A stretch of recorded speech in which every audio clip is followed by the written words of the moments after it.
This is the first of three lessons where we're going to talk about the Reconstruction period in the United States. Reconstruction is the 12-year period after the Civil War involved with rebuilding the South and reintegrating it politically. There were a number of problems that President Lincoln was going to have to deal with. To what extent was the Confederacy going to be punished? Were ex-Confederate leaders going to be put into jail or not? What criteria was going to be set for allowing the South to rejoin the Union? Keep in mind that Congress only consisted of Northerners, most of whom were Republican at the time. There were no Southerners sitting either in the Senate or the House of Representatives. So under what conditions were the Southern states going to be allowed to hold elections to elect representatives to sit back down in both houses of Congress? This was a major question and a divisive one. There were a number of Northerners that wanted severe punishment doled out to Southerners. Problem number two, while extreme in the sense that the South was completely destroyed, you've seen from previous lessons, farms were burned, railroad track was torn up. This war was 4 long years. Much of it was fought throughout the South, and many of the South's major assets were completely destroyed. But the rebuilding of the physical assets, buildings, rail lines, telegraph poles, homes, would actually turn out to be the easier part of Reconstruction. And lastly, we have problem number 3. We have 4 million freedmen, ex-slaves, that needed everything from food and clothing to work to, of course, an education. And the question became, how was this all going to be dealt with? This quote from President Lincoln's second inaugural address gives us a sense of where he was on these issues. He states that with malice toward none, with charity for all, with firmness in the right as God gives us to see the right, let us strive on to finish the work we are in, to bind up the nation's wounds, to care for him who shall have borne the battle, and for his widow and his orphan, to do all which may achieve and cherish a just and lasting peace among ourselves and with all nations. So the sense clearly is here, Lincoln is not interested in severe punishment. He would like to reunify the nation fairly quickly. He wanted southern states to get new governments up and running, elect representatives to Congress quickly. Unfortunately for President Lincoln, 5 days after the war ended, Lincoln went to Ford's Theater to see a play and was shot in the back of the head by John Wilkes Booth. Lincoln died the next morning. This was going to leave Reconstruction in the hands of Lincoln's vice president, now president, Andrew Johnson. Andrew Johnson's Reconstruction plan was basically Lincoln's Reconstruction plan. He was carrying out what President Lincoln had started, in that, 1, the majority of the voters in each southern state had to pledge their loyalty to the United States, and 2, each state had to ratify or approve the 13th Amendment. The 13th Amendment banned slavery. Nowhere do you see on this page any punishment for the South whatsoever, and this was as Lincoln would have wanted. However, keep something in mind. President Johnson was from the state of Tennessee. Tennessee seceded, although Vice President Johnson at the time did not. But that doesn't mean that he wasn't unsympathetic.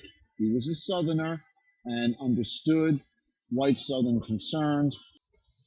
As the Southern states completed the requirements of Johnson's Reconstruction plan, they then held elections and, surprise, surprise, did not allow African Americans to vote, elected former Confederate leaders, the same people that were in power during the Confederacy, and they then passed legislation that you see on this slide all of the laws that you see, the law that you see in this box is known as a black code. And what they did, since they couldn't have slaves, they passed legislation to keep African Americans in a condition as close to slavery as they could. Congress was upset, and many Northerners were upset. After all, they hadn't fought a 4-year-long civil war for Southerners to turn around and pass legislation to keep African Americans in a condition like slavery.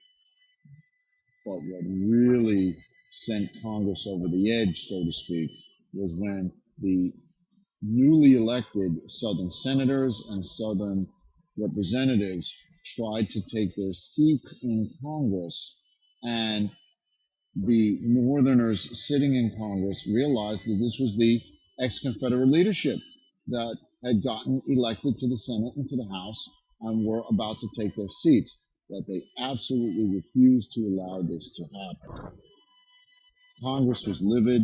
They were angry at President Johnson in particular, who they blamed for allowing all of this to happen. And what they did was they voted to impeach President Johnson. President Johnson was the first president ever to be impeached. He was charged with the crime of treason. He was tried in the Senate, and he was acquitted by a single vote. And what this did was essentially make him powerless, because the Congress simply, each time Johnson vetoed legislation that Congress sent them, they overrode his veto, and by doing so took control of Reconstruction. In this slide we see Congressional Reconstruction was a 10-year period, the last 10 years of Reconstruction, and Congress set some significant requirements for the South. It dismissed the Southern state governments, sent them home, and divided the Southern states into 5 military districts. The states now were required to write new constitutions, giving freedmen the right to vote. And in addition, they had to ratify the newly created 14th Amendment. The 14th Amendment gave citizenship to African Americans. You see here in this slide what Congressional Reconstruction, also known as military Reconstruction, looked like. You need not be concerned with the commanding generals of the military districts, simply that the southern states were divided into 5 military districts. But if you notice also the 2 dates in each state, the date of readmission to the Union and the date conservative rule was reestablished. The first date, you'll notice there were a number of states. Tennessee was the first state to be readmitted to the Union, to meet the new congressional requirements in 1866, but a number of states took quite a bit longer to meet those requirements. Now, unfortunately, the second date in each of these states indicates that ultimately, by the end of Reconstruction, white Democrats are going to rule in the South. But that's the subject of a lesson later in this unit. As states began to meet the requirements of Congressional Reconstruction, you can see from these pictures and drawings that the situation, at least politically, began to get better for African Americans. The top left drawing indicates that African Americans were in fact voting, and if you take a look at the bottom right drawing, you will see that you're looking at the first group. Let's see if I can make this a little bit larger here. The first group of African American representatives to Congress. Hiram Revels from Mississippi was the first African American elected to the Senate, and a number of other African Americans were elected to the House of Representatives. This is because in many southern counties, African Americans were the majority population. And these pictures don't take into account the local races that African Americans won at the state level and at the county level as well. The other 2 pictures, the top right and bottom left, show schools. And we'll talk about the Freedmen's Bureau and Bureau schools in a moment. But you can see here African Americans were getting at least the basic education in the bureaus.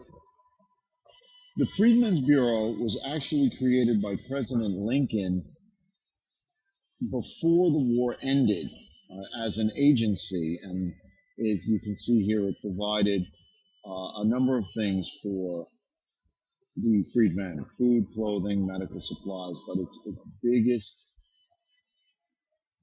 achievement were the schools that were created.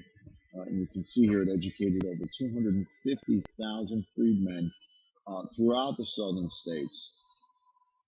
And as you saw from the pictures, many of them were simply little one-room schoolhouse type facilities. However, it was these schools that would ultimately form the backbone or the foundation of the public school system in the South. It's probably Freedmen's Bureau biggest lasting legacy.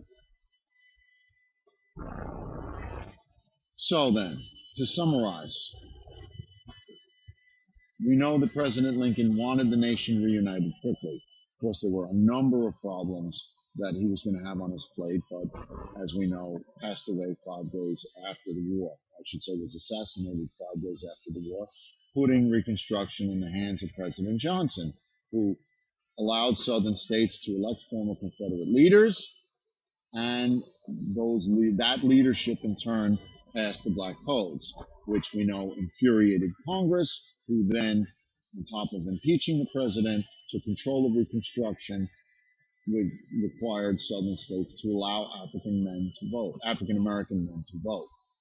And so at this point in time, things look good politically for African Americans. Unfortunately, as we get along into the next couple of lessons, we're going to see this positive situation doesn't last.